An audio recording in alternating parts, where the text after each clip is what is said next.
আসাম বিধানসভায় uniform civil code অভিন্ন দেওয়ানি বিধি বিল পাশ হবে। আমি এই বিলের প্রতিবাদ করি। এই বিল পাশ হওয়াকে আমরা কোনো মতেই মানিয়ে নেব না।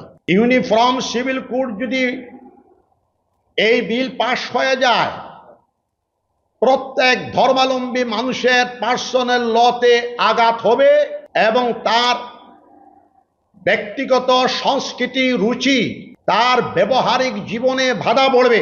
অতএব আমার বিনম্র অনুরোধ ভারতবর্ষের মাননীয় প্রধানমন্ত্রী শ্রী নরেন্দ্র মোদী মহোদয়ের কাছে এই ইউনিফর্ম সিভিল কোড বিল থেকে সরে আসার জন্য।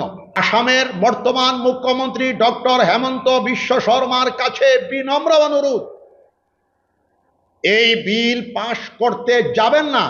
ইউনিফর্ম সিভিল কোডের আইন পাশ হওয়ার বিপক্ষে আমি আজকে থেকে আরম্ভ করব, বছরকে বছর বিরোধিতা করব এবং আমার প্রজন্মকেও বলে যাব বিরোধিতা করার জন্য।